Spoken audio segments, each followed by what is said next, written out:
Merci de nous rejoindre sur la terrasse du restaurant du Mémorial Act pour ce nouveau numéro de l'épopée de Guadeloupe-Port-Caraïbes, l'émission qui vous invite à mieux connaître cet acteur majeur de l'économie guadeloupéenne, son histoire, son fonctionnement, mais également les défis qu'il doit relever. Alors aujourd'hui, nous allons parler de Karukerabé, l'un des grands projets portés par le Grand Port Maritime de Guadeloupe et la région Guadeloupe. Avec nous, le président du directoire du port autonome du port Guadeloupe-Port-Caraïbes, monsieur Yves Salah, bonjour. Bonjour. Également avec nous, le président du conseil régional de Guadeloupe, monsieur Harry Chalus, bonjour. Bonjour. Et le président de la CCIG, la Chambre de commerce et d'industrie de Guadeloupe, monsieur Patrick Vialcollet, bonjour. Bonjour. Alors, vous êtes acteur, mais aussi partenaire de ce vaste projet d'aménagement du front de mer de Pointe-à-Pitre dont nous allons parler aujourd'hui. Mais avant, je vous propose ce sujet en images pour présenter rapidement ce projet Karukerabé. Karukerabé est un ambitieux projet de dynamisation de la zone allant de Bergevin au Mémorial Act, porté par la région et Guadeloupe-Port-Caraïbes. Il s'agit de rendre le front de mer de Pointe-à-Pitre plus attractif, en faire un centre d'activité économique ouvert aux croisiéristes, mais aussi à la population locale. Le projet prévoit le doublement de la capacité de l'accueil de croisières avec la construction d'un nouveau terminal pouvant accueillir 2 navires, la construction d'une zone commerciale et de pontons flottants à la Darse. Des aménagements estimés à 200 millions d'euros qui demandent le soutien de nombreux partenaires privés et publics. Parmi ceux-ci, l'État qui pourrait rejoindre le tour de table, une déclaration faite par l'ancien ministre de l'Aménagement du Territoire en visite en Guadeloupe en mars 2017.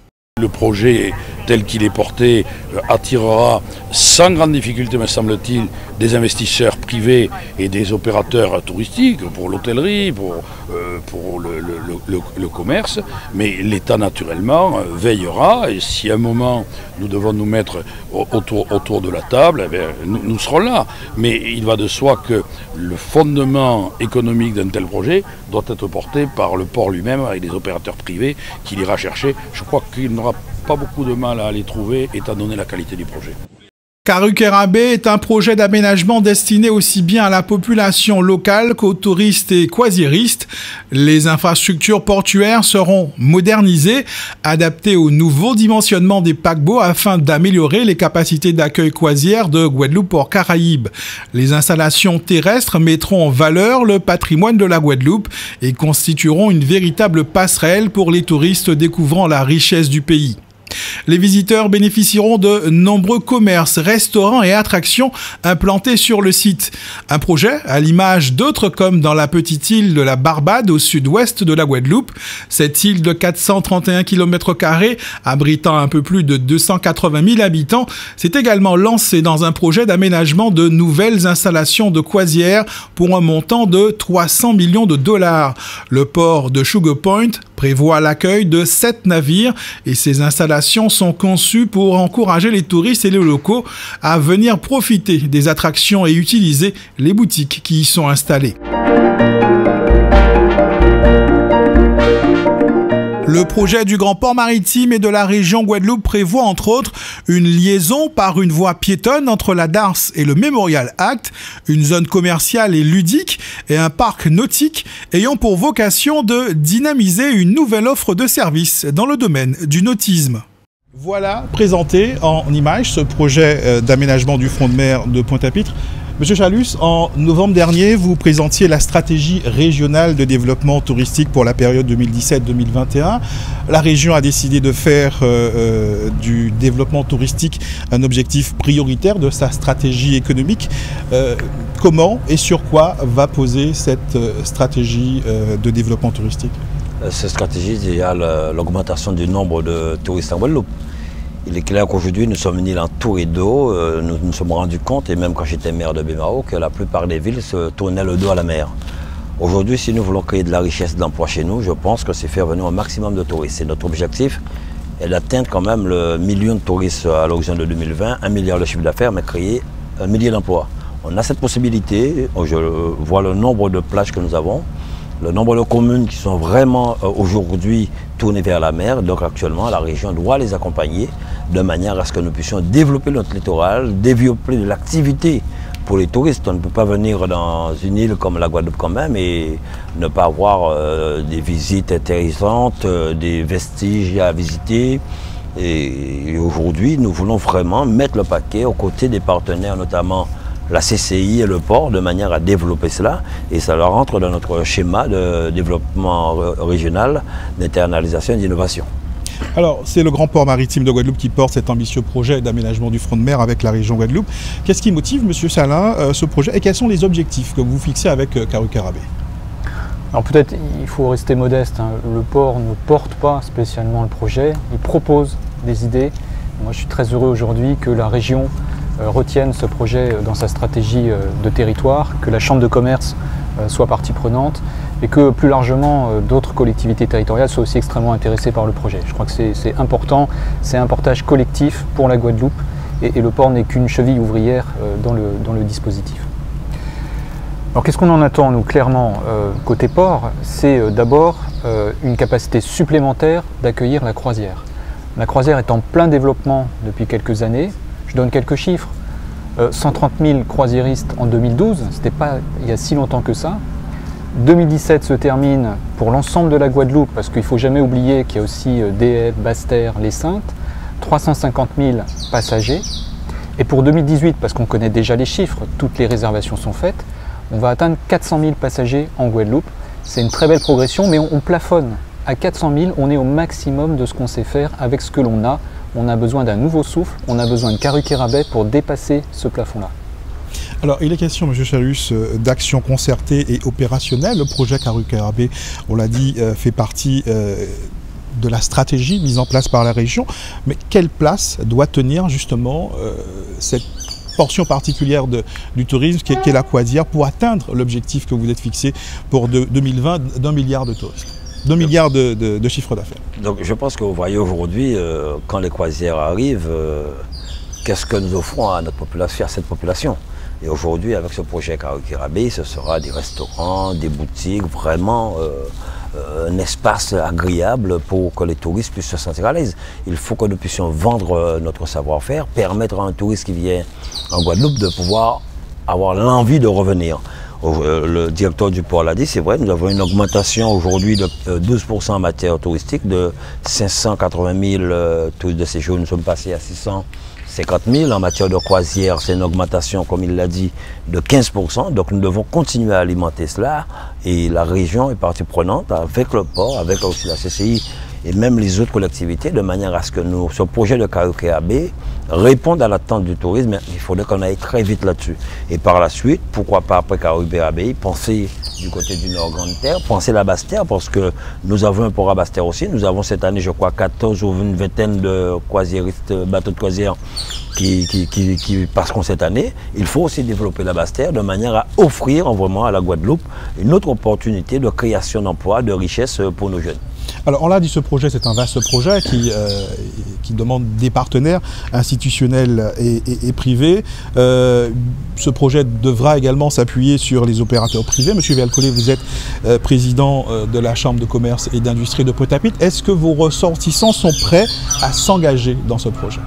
Bien sûr, mais c'est une évidence. Comment vous pouvez laisser de côté un pan économique comme la croisière? 400 000 croisiéristes. Faisons comme ça un rapide calcul, on dit qu'ils vont dépenser 10 euros. C'est 4 millions d'euros qui sont immédiatement éjectés dans l'économie. Et rappelez-vous que la différence peut-être entre un consommateur qui va d'un endroit à un autre par rapport à un touriste, c'est que le touriste, il ramène de l'argent de l'extérieur qui va circuler dans l'économie.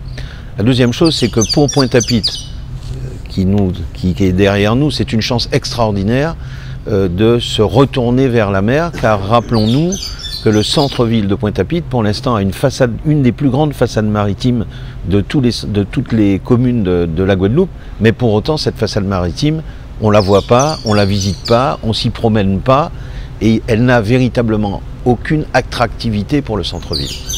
Donc les retombées attendues pour Pointe-à-Pitre, pour les commerçants de Pointe-à-Pitre particulièrement? Lier le front de mer à la ville. C'est le vrai pari, et en plus s'appuyer sur une nouvelle clientèle qui est la clientèle des croisiéristes. Voilà le grand enjeu pour redynamiser le centre-ville. Ça ne suffira pas, car Bien sûr, les commerçants devront renouveler l'offre, avoir plus d'animation, sécuriser la ville, les parkings. C'est un dispositif. Pour réussir, il faut se donner tous les moyens en réunissant tous les efforts.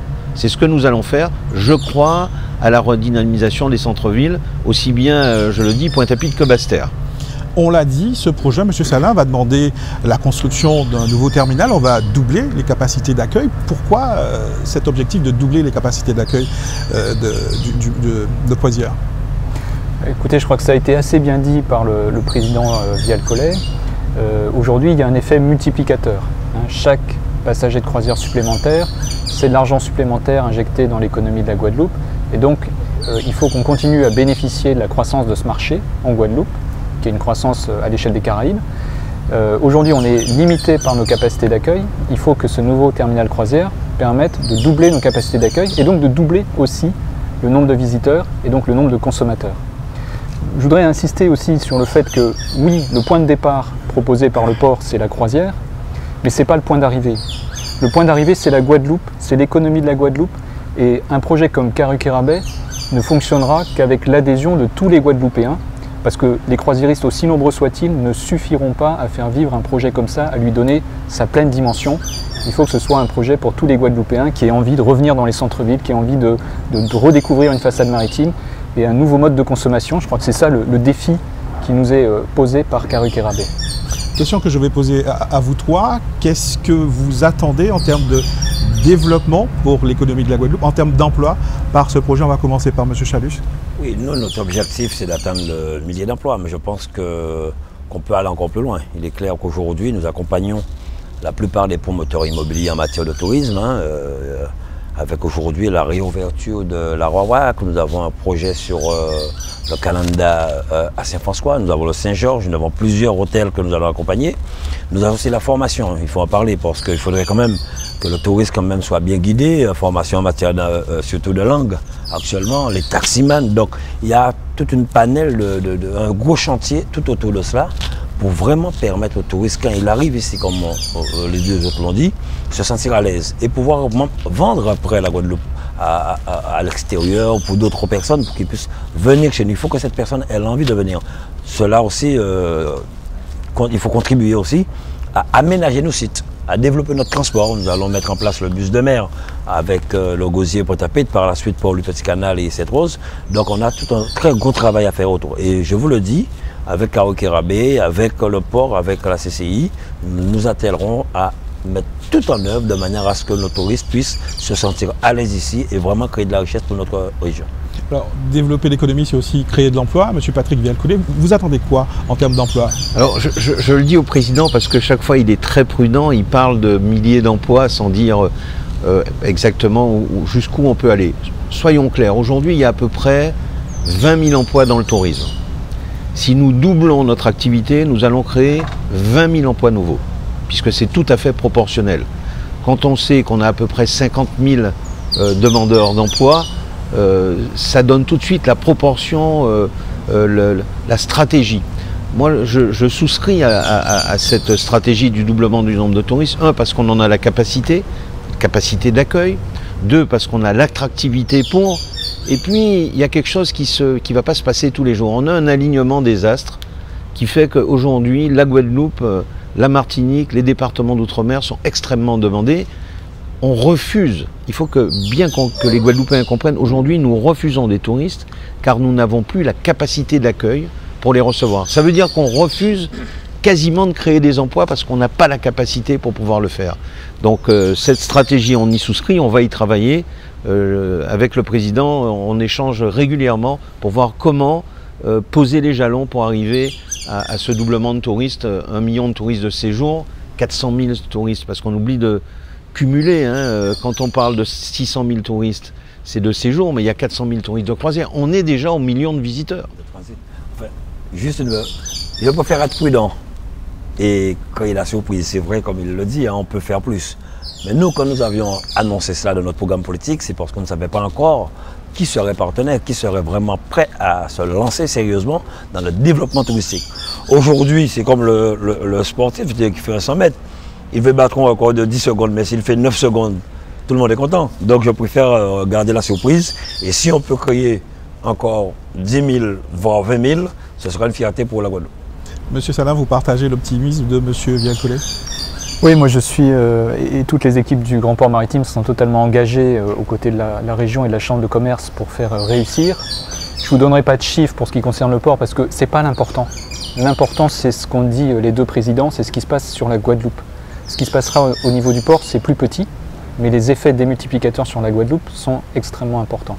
Donc je pourrais vous dire 800 000 croisiéristes, je pourrais vous dire 1400 emplois, parce qu'aujourd'hui on a à peu près 700 emplois sur la croisière, strictement la croisière, mais ce n'est pas l'échelle. L'échelle, c'est le développement du tourisme dans la Guadeloupe, et moi je suis particulièrement heureux qu'il y ait cet alignement des planètes pour qu'on tire tous dans cette direction de développement du tourisme. Le port il tiendra sa part à son échelle. On n'a pas cité l'aéroport, mais qui est aussi une pièce maîtresse dans le dispositif du tourisme. Et je crois qu'on a là quelques outils intéressants pour mener les politiques publiques et commerciales qui sont déjà à l'œuvre aujourd'hui. L'aéroport qui injecte 50 millions pour moderniser l'aéroport de manière, effectivement, vous le dites, c'est important, accueillir un maximum de touristes et en agrandissant aussi les zones d'accueil. Merci messieurs d'avoir accepté notre invitation pour parler de ce projet. Merci président de région monsieur Arif Chalus. Merci monsieur Yves Salin, président du directoire de Guadeloupe Port Caraïbes. Merci également monsieur Patrick Vielle-Collet, président de la CCIG, la Chambre de commerce et d'industrie des îles de Guadeloupe. On se donne rendez-vous pour un nouvel épisode de l'épopée de Guadeloupe Port Caraïbes dans un mois. À très bientôt.